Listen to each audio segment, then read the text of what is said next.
सभी को मेरा नमस्कार।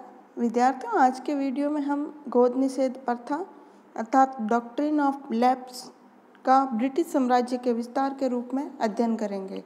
ये जो गोद निषेध प्रथा है, इस नीति का प्रयोग 1848 से 1856 ईस्वी तक भारत के गवर्नर जनरल रहे लॉर्ड डलहौजी ने किया था।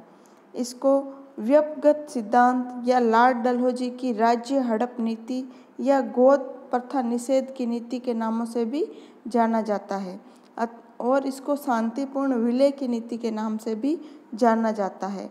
इस नीति का दुरुपयोग कर अंग्रेजों ने भारतीय राज्यों और रियासतों को अपने अधीन किया था। वर्ष 1848 ईस्वी में लॉर्ड डलहौजी भारत का गवर्नर जनरल बनकर आया था। डलहौजी साम्राज्यवादी नीति के पक्ष में था और उसने हर संभव उपाय से देशी राज्यों को ब्रिटिश साम्राज्य में मिला लेना अपना लक्ष्य बना लिया था। डलहौजी का मानना था कि झूठे रजवाड़ों और कृत्रिम मध्यस्थ शक्तियों द्वारा प्रशासन की पुरानी पद्धति से प्रजा की परेशानियां बढ़ती है, इसलिए उसने ऐसे सभी राज्यों को अंग्रेजी साम्राज्य में मिला लिया। परंतु जो डलहौजी था, उसकी स्पष्ट और सीधी मनोभावना ये चाहती थी कि मुगल सर्वसत्ता के मुखौटे को सदैव के लिए समाप्त कर दिया जाए और जो भारतीय राज्य मुगलों के उत्तराधिकारी होने का दम भरते हैं, उनका सदैव के लिए अंत कर दिया जाए।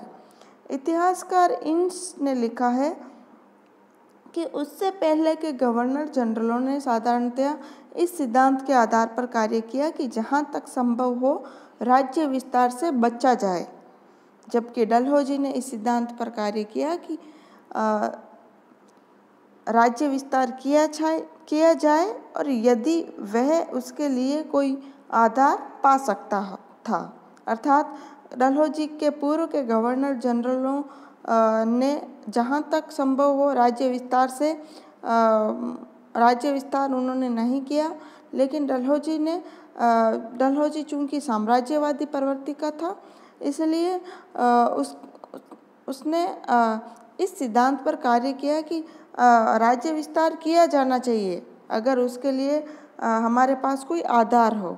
सर्वोच्चता के सिद्धांत के विस्तार हेतु उसने मुख्यतः 4 उपायों का सहारा लिया। डलहौजी ने जो ब्रिटिश साम्राज्य है उसके विस्तार के लिए 4 जो उपाय है वो अपनाए। पहला है युद्ध की नीति, जिसके तहत राज्यों पर युद्ध थोपकर सीमाओं का विस्तार किया। दूसरा, कुप्रशासन की नीति, जिसके तहत अपने सहयोगी राज्यों पर कुप्रशासन का आरोप लगाकर उनको अधिग्रहित कर लेना। तीसरा, व्यपगत का सिद्धांत या गोद लेने की प्रथा का निषेध करके, जिसके तहत उत्तराधिकारी न होने पर राज्य को अधिग्रहित करना। और चौथा है कंपनी की बकाया राशि के नाम पर राज्यों का अधिग्रहण। जो पहला है युद्ध की नीति, इसके अंतर्गत डलहौजी ने पंजाब का विलय किया। 1848-49 में द्वितीय आंग्ल सिख युद्ध हुआ था, जिसमें 1849 में डलहौजी के समय पंजाब का ब्रिटिश साम्राज्य में विलय कर लिया गया। और बर्मा, जिसमें लोअर बर्मा और पीगू, इस पर भी द्वितीय आंग्ल बर्मा जो युद्ध हुआ था 1852 ईस्वी में, लोअर बर्मा और पीगू पर आक्रमण करके उन्हें पराजित करके ब्रिटिश साम्राज्य में मिला लिया गया। दूसरी जो नीति थी उसकी वो थी कुप्रशासन की नीति, जिसके तहत उसने कुप्रशासन और भ्रष्टाचार का आरोप लगाकर अवध का भी अपहरण कर लिया। 1856 ईस्वी में जब अवध का नवाब था वाजिद अली शाह, उसके समय में अवध पर कुप्रशासन का आरोप लगाकर अवध का ब्रिटिश साम्राज्य में विलय कर लिया गया। तीसरा जो है चौथा जो है, पहले इसको देख लेते हैं हम। कंपनी की बकाया राशि के नाम पर, कंपनी की बकाया राशि को वसूल करने के बहाने जब हैदराबाद का जो निजाम था वो कंपनी की बकाया राशि कंपनी को नहीं दे पाया, असमर्थ था देने में, तो हैदराबाद के निजाम से बरार का जो क्षेत्र है 1853 ईस्वी में प्राप्त कर लिया। नेक्स्ट है व्यपगत का सिद्धांत, जो कि आज का हमारा टॉपिक भी है, गोद लेने की प्रथा का निषेध कर। ये जो सिद्धांत है इसका सहारा लेकर सतारा सबसे पहला जो राज्य था गोद निषेध प्रथा का सहारा लेकर ब्रिटिश साम्राज्य में जिस रियासत या राज्य का सर्वप्रथम विलय किया गया था वो था सतारा, जिसका विलय 1848 ईस्वी में हुआ था, इम्पोर्टेंट है। दूसरा जैतपुर और संबलपुर 1849 ईस्वी में इन दोनों रियासतों का भी विलय कर लिया गया। नेक्स्ट है बगाट, जो कि हिमाचल प्रदेश में है, 1850 ईस्वी में इसका विलय हुआ।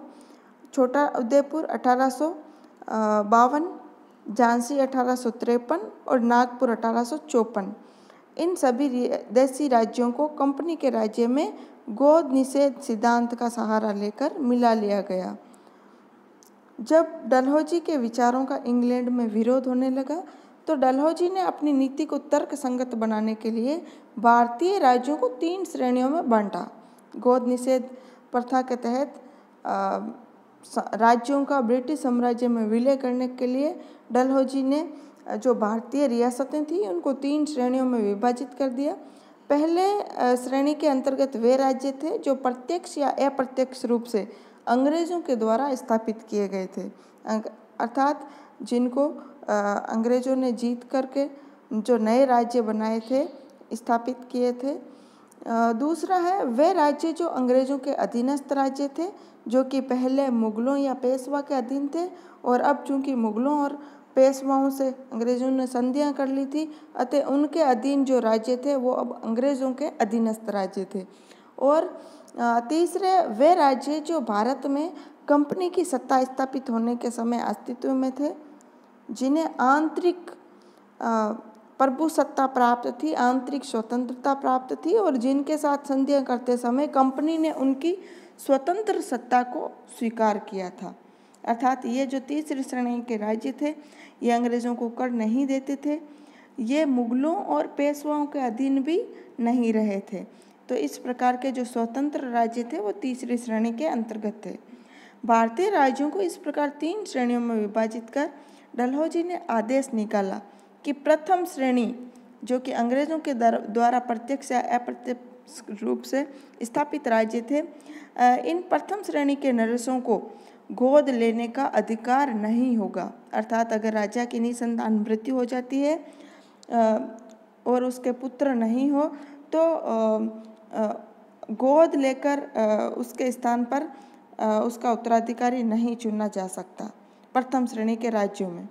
और दूसरी श्रेणी जो कि अंग्रेज़ों के अधीनस्थ राज्य थे, इनके नरेशों के लिए ये आवश्यक था कि गोद लेने से पूर्व अंग्रेज़ों की स्वीकृति अर्थात अंग्रेज़ों की अनुमति प्राप्त करें, कंपनी की अनुमति प्राप्त करके फिर वो किसी को गोद ले सकते हैं और उसको उत्तराधिकारी बना सकते हैं। और तीसरी श्रेणी जो कि स्वतंत्र श्रेणी के राज्य थे, उनके नरेश किसी भी बच्चे को गोद लेने में स्वतंत्र थे। अर्थात तीसरी श्रेणी के राज्यों पर इस प्रकार की कोई बाधा नहीं थी गोद लेने संबंधी। उस समय भारत में चूँकि कोई भी देशी राज्य जो था वो पूर्णतः स्वतंत्र नहीं कहा जा सकता था तथा विलय की नीति का प्रयोग किसी के लिए भी किया जा सकता था। कई अवसरों पर अंग्रेज सरकार के विचार गवर्नर जनरल के विचारों से भिन्न थे। उदाहरण के तौर पर राजस्थान के करौली राज्य को हड़पने के लिए डलहौजी ने उसे दूसरी श्रेणी में अर्थात अंग्रेजों के अधीनस्थ राज्यों की श्रेणी में रखा, परंतु जो अंग्रेज सरकार थी उसने तीसरी श्रेणी का माना और इससे करौली राज्य जो था हड़प नीति से बच गया। ये जो गोद निषेध नीति थी, इसके परिणामों की बात करें तो इससे अनेक रियासतों को कंपनी साम्राज्य के अधीन हड़प लिया गया। कई रियासतों की स्वतंत्रता छीन ली गई, कई रियासतों का अस्तित्व ही सदैव के लिए समाप्त हो गया। कंपनी की ये जो नीति थी ये स्वार्थपूर्ण और अनैतिकतापूर्ण थी। इससे कंपनी को हालांकि आर्थिक और राजनीतिक रूप से फायदा हुआ, परंतु इससे भारतीय रियासतों में तीव्र असंतोष उत्पन्न हो गया और ये जो असंतोष था ये 1857 के विद्रोह का एक प्रमुख कारण बनकर उभरा। डलहौजी ने गोद निषेध नीति के तहत ये जो उपयुक्त रियासतें थी इनको हड़पा था। इसके अलावा उसने अनेक भूतपूर्व शासकों के अधिकारों को मान्यता देने और उन्हें पेंशन देने से भी इनकार कर दिया, क्योंकि उसका विचार था कि पद जो होते हैं वो परंपरागत नहीं होते। पद या जो पेंशन वगैरह है परंपरागत नहीं होते तथा पेंशन भोक्ता के उत्तराधिकारियों को वे नहीं मिलने चाहिए। कंपनी ने पेशवा बाजीराव द्वितीय के लिए पेंशन निश्चित कर रखी थी। 1852 ईस्वी में जब पेशवा बाजीराव द्वितीय की मृत्यु हो गई तो डलहौजी ने उसके दत्तक पुत्र नाना साहब की पेंशन बंद कर दी। इसी तरह 1853 में कर्नाटक के नवाब की जब मृत्यु हो गई तो उसके बाद उसका पद जो है नवाब का पद वो उसके उत्तराधिकारी को नहीं दिया गया। 1853 में तंजौर के राजा की भी मृत्यु हो गई तो उसके वंशजों को भी राजा की पदवी से वंचित कर दिया गया। मुगल सम्राट के साथ भी दुर्व्यवहार किया गया तथा पेंशन की रकम में कमी कर दी गई और जो मुगल सम्राट है उसको जो लाल किला है उसको खाली करने के लिए बाध्य किया गया। 1849 में डलहौजी ने घोषणा करके मुगल सम्राट बहादुर शाह जफर द्वितीय को लाल किला खाली करने के लिए भी बाध्य कर दिया गया। 1856 ईस्वी में अवध पर कुशासन का आरोप लगाकर लखनऊ के रेजिडेंट आउट्रम ने अवध का जो विलय है वो ब्रिटिश साम्राज्य में करवा दिया गया। नवाब वाजिद अली शाह उस दौरान अवध का जो नवाब था।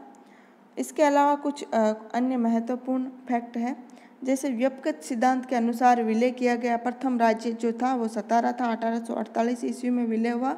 इस दौरान सतारा के राजा अप्पा साहब ने अपनी मृत्यु के कुछ समय पूर्व ईस्ट इंडिया कंपनी की अनुमति के बिना एक दत्तक पुत्र बना लिया।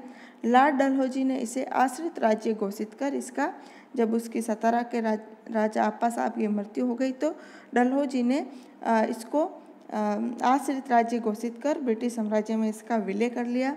कॉमन सभा में जोसेफ नूम ने इस विलय को जिसकी लाठी उसकी भैंस की संज्ञा दी थी। संबलपुर के राजा नारायण सिंह के भी कोई पुत्र नहीं था और वह कोई दत्तक पुत्र भी नहीं अपना सके।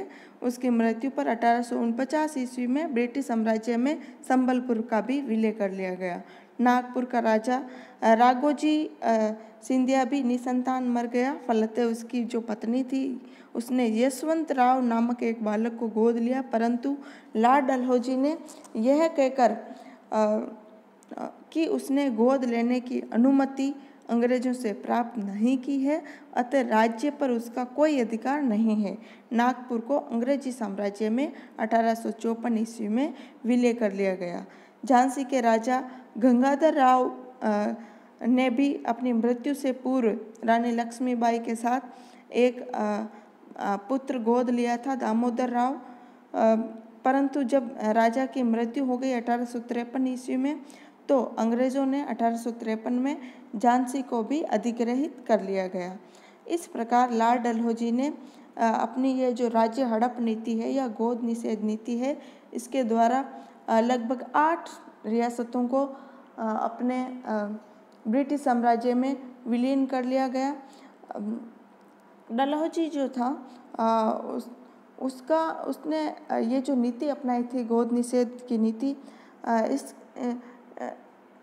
उसने कुछ सोच विचार करके अपनाई थी, क्योंकि वो 1853 में उसने भारत में जो रेल व्यवस्था है उसकी भी शुरुआत की थी 1853 में। तो उससे पूर्व डलहौजी जो छोटे मोटे जो रियासतें थी उन पर ब्रिटिश साम्राज्य का आधिपत्य जो है वो स्थापित कर लेना चाहता था, ताकि उसको कोई भी बीच में कोई दुविधा ना रहे। तो इस प्रकार ये जो हड़प नीति है कंपनी के लिए तो इससे आर्थिक और राजनीतिक रूप से फायदा हुआ, परंतु भारतीय जो रियासतें थी उनका सदैव के लिए उसने स्वतंत्र अस्तित्व ही समाप्त कर दिया। और ब्रिटिश साम्राज्य के विस्तार के रूप में गोद निषेध नीति ने भी एक बड़ी भूमिका अदा की। विद्यार्थियों, आज का ये वीडियो यहीं समाप्त करते हैं। धन्यवाद।